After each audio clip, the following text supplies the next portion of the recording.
નમસ્તે વિદ્યાર્થી મિત્રો, શ્રી નીલરાજ શૈક્ષણિક સંકુલની યુટ્યુબ ચેનલ પર આપ સૌનું સ્વાગત કરું છું.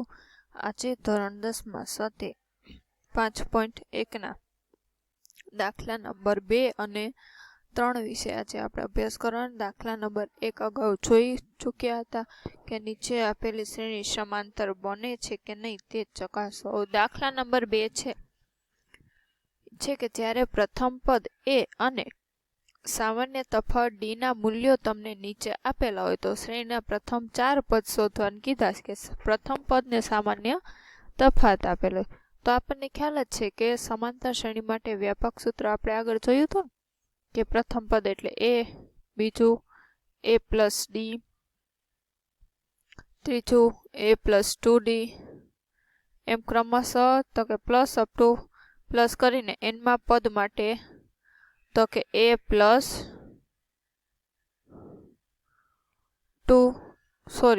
nd આમ હતું. આપણને પ્રથમ પદ પેલા દાખલામાં 10 છે ને સામાન્ય તફાવત 10 છે. પ્રથમ પદ a બરાબર a પ્રથમ છે એટલે a1 કહીએ, કેટલું છે 10. બીજું પદ કઈ રીતે મળે તો કે પેલો પદ પ્લસ સામાન્ય તફાવત a2 એટલે a1 પ્લસ d બરાબર 10 પ્લસ 10 20 થાય. હવે ત્રીજું પદ તો શું થશે a1 પ્લસ 2d એટલે 2d એટલે 10 10 દુ 20 માં 10 નાખી તો 30.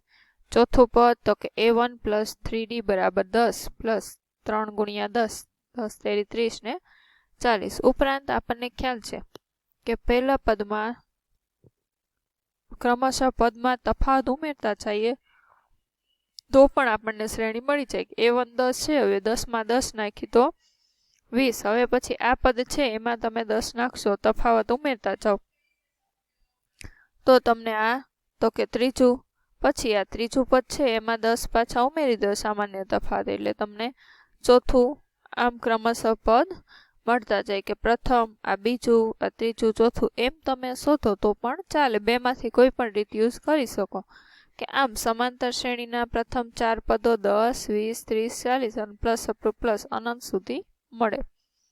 બીજામાં a બરાબર -2 d બરાબર 0. તો એ જ રીતે -2 પ્લસ 2 એટલે તો -0.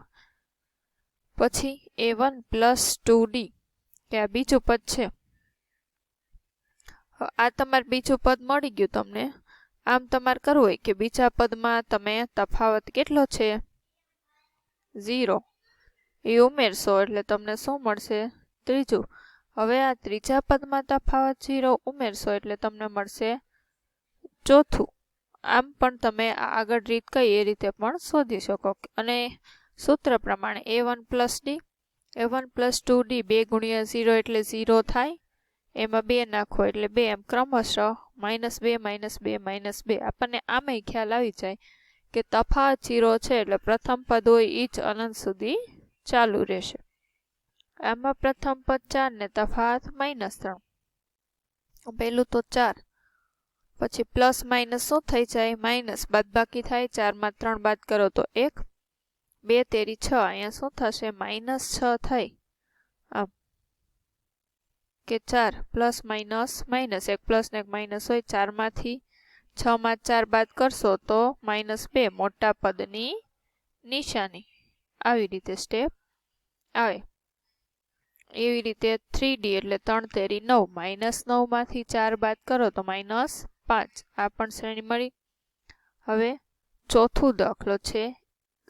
પ્રથમ પદ 1 માઇનસ અને સામાન્ય તફાવત 1/2. આપણને ખ્યાલ આવી છે અપૂર્ણાંક હોય એટલે લસા લેવો પડે. પ્રથમ પદ તો એમનો, બીજો અહીંયા આના છેદમાં 2 છે ને અહીંયા નથી એટલે આપણને ખ્યાલ છે કે અંશ અને છેદ બેયને કેટલા વડે ગુણશું 2 વડે, ત્યારે જ સમછેદી થાય ને. તો અહીંયા 2 એકુ 2 ડાયરેક્ટ લખી નાખ્યા +1, છેદ 2 ના સરખા એટલે કલ લખવાના. 2 માંથી 1 બાદ કરશું તો 1 વધશે, મોટા પદની નિશાની માઇનસની, -1/2. તફાવત જોઈને આપણને ખ્યાલ આવી છે કેટલું વધતું જશે તો કે અડધું અડધું વધે છે ને, કે -1 માં તમે અડધું ઉમેરશો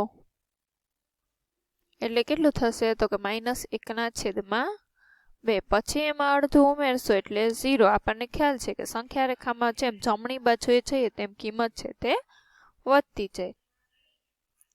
ત્રીજું પદ a1 + 2d. જો છે અહીંયા 2 છે. 2 ગુણ્યા 1 કેટલું થાય? 2. એટલે આમ કેન્સલ થઈ જાય અંશમાં છેદમાં. મિશ્ર અપૂર્ણાંક નથી, ગુણાકાર સ્વરૂપે છે એટલે 2 × 2. 2 ભાગ્યા 2 કરો એટલે કેટલું આવે? 1 આવે. 1 માંથી 1 બાદ કરો તો 0. ચોથું પદ એવી રીતે તો 3d હશે એટલે 3 × 3 ને અહીંયા લસા લઈ લીધો છે. અંશ અને છેદનો અહીંયા જ લેવાની જરૂર ના પડી એટલે 2 × 1 એ -2 + 3/2 એટલે +1/2. હજી તમે આગળનું સ્ટેપ કરશો તો શું થશે? તો કે 1/2 એટલે અડધું થાય. હવે અહીંયા +1 આવશે. આમ શ્રેણી તમને -1, -1/2, 0 ને 1/2 મળે છે. આ દાખલા નંબર કેટલામો છે? 4 છે. દાખલા બીજાનો, આમાં પેજ આડું થઈ ગયું છે. આ દાખલા નંબર 5. દાખલા નંબર 2 નો અહીંયા પણ લખી નાખું. દાખલા નંબર 2 નો ચોથો.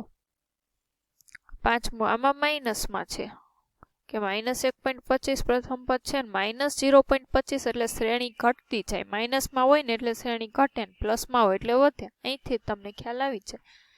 -1.25 છે. હવે બીજું પદ કે પ્લસ માઇનસ થઈ જાય. 1.25 માં 0.25 ઉમેરશો એટલે -1.50. ખ્યાલ છે ને કે માઇનસમાં જેમ ડાબી બાજુએ આમ જશો તેમ કિંમત ઘટતી જશે. પાછા 25 દુ 50, 0.50 + 1.25 એટલે -175. અહીંયા -2.0. હજી આગળ વધશો -2.25 -2.50 એમ શ્રેણી ક્રમશઃ આગળ મળશે. તો આપણે શું જોયું કે સામાન્ય તફાવત અને પ્રથમ પદ હોય તેના આધારે આપણે સમાંતર શ્રેણી શોધતા શીખ્યા. હવે દાખલા નંબર 3 છે 5.1 નો કે નીચે આપેલ સમાંતર શ્રેણી માટે પ્રથમ પદ અને સામાન્ય તફાવત શોધો. તો એ તો આપણને હવે ઉપર જોયું ખબર પડી જાય કે શ્રેણીનું જે પહેલું હોય એને પ્રથમ પદ કહેવાય. સામાન્ય તફાવત એટલે શ્રેણીના કોઈ પણ બે ક્રમિક પદ વચ્ચેનો તફાવત. સામાન્ય રીતે આપણે તો કે બીજામાંથી પહેલું જ બાદ કરશું બધા દાખલા. દર્શાવી દેવાનું વ્યવસ્થિત કે પ્રથમ પદ a બરાબર a1 કે આમ a તરીકે દર્શાવીએ કે a1 બે એક જ કહેવાય. કેટલું છે? 3. સામાન્ય તફાવતને આપણે કયો સંકેત છે? તો કે d. d કઈ રીતે મળે? તો કે બીજું પદ તમારે લેવું હોય તો બીજું માઇનસ પહેલું. જો આ ત્રીજું લેવું હોય તો a3 - a1 a2 આમ થશે. 3 માઇનસ તમે a2 લ્યો છો તો a3 કેટલું છે? -1 માઇનસ a2 એટલે +1 છે. હવે માઇનસ શું થઈ જાય? સરખી નિશાનીનો સરવાળો પણ મોટા પદની નિશાની આવી ગયું -2. અહીંયા a2 1 છે ને a1 -3. 3 માંથી 1 બાદ કરો 2 વધે ને મોટા પદની નિશાની. પછી આમ તમારો દાખલો પૂરો થઈ લખવાનું તો જ પૂરા માર્ક મળે. જો આમ નહીં લખો તો અડધો માર્ક્સ કપાઈ જાય. કે આમ પ્રથમ પદ 3 ને સામાન્ય તફાવત 2 મળે. પેલો દાખલો. તો હવે આ બીજો છે દાખલા નંબર 3 નો દાખલા નંબર 2 કે -5 -1 3 અને 7. આમ જોઈએ તો તમને એમ થાય કે આ શ્રેણી ઘટે છે. જોઈને જ ખબર પડી જાય ને કે શ્રેણી ઘટે છે કે વધે છે. તો અહીંયા તમે એમ કહો -5 છે ને 5 કરતા 1 તો વધુ કહેવાય એટલે શ્રેણી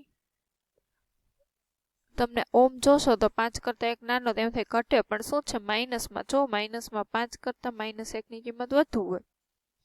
પ્રથમ પદ તફાવત a2 - a1 -1 માઇનસ અને આ પદ પણ માઇનસ છે એટલે અહીંયા માઇનસ પેલા નિશાની સાદુરૂપ શું થઈ ગયું? પ્લસ. હવે આ બેનું બાદબાકી કે 5 માંથી 1 બાદ કરશો તો 4 મોટા પદની નિશાની એટલે શ્રેણીમાં શું થાય છે?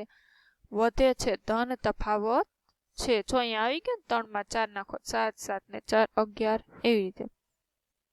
દાખલા નંબર ત્રીજાનો આ કેટલામો છે? તો કે 1 2 and 3. અપૂર્ણાંક છે. આપણે આ રકમ જોઈને ડર લાગી જાય, પણ જો સમછેદી છે એટલે સાવ ઈઝી કે સમછેદી અપૂર્ણાંકના સરવાળા બાદબાકી સાવ સહેલા હોય. અપૂર્ણાંક વિષમછેદી હોય તો આપણે લસા લેવું પડે. a2 છે 5/3 માઇનસ a1 1/3 બેયના છેદ સરખા સમછેદી છે તે લસા લેવાની જરૂર નથી. કલક નાખો 5 - 1 બાદબાકી થાય છે. 5માંથી 1 જાય તો 4/3 એનો સામાન્ય તફાવત. દાખલા ત્રીજાનો ચોથો. પોઈન્ટ વાળા અને અપૂર્ણાંક વાળાને જોઈને આપણે બહુ ડરી જાય, પણ એમાં કાંઈ હોય નહીં. 0.6, બીજું 1.7, ત્રીજું 2.8 અને ચોથું 3.9. પ્રથમ પદ a કયો કે a1 0.6. હવે સામાન્ય તફાવત તો કે a2 - a1 થશે. a2 છે 1.7 ને a1 0.6. હવે બાદબાકી. પહેલાં મેં કીધું જ પોઈન્ટ નીચે પોઈન્ટ આવવો જોઈએ, દશાંશ ચિહ્ન. 1.7 છે, પોઈન્ટ અહીંયા મૂકવો છે તમારે. તો હવે અહીંયા એકમથી લખવાનું. એકમ નીચે એકમનો 7 એકમનો છે. અહીં દશાંશ નીચે દશાંશ. જો છે 7માં 6 જશે તો 1, પોઈન્ટ નીચે પોઈન્ટ, 1માં 0 જાય તો 1. કેટલો જવાબ આવ્યો? 1.1 સામાન્ય તફાવત. તો અહીંયા સ્વાધ્યાય 5.1ના દાખલા 1, 2 અને 3 હતા એ આપણા કોર્સમાં હતા. દાખલા નંબર 4 કોર્સમાં છે નહીં. તો આજ માટે આપણે આટલું રાખીએ. આગળના લેક્ચરમાં નવું અભ્યાસ કરશું 5.2 કે પદ શોધવાનું એવું બધું.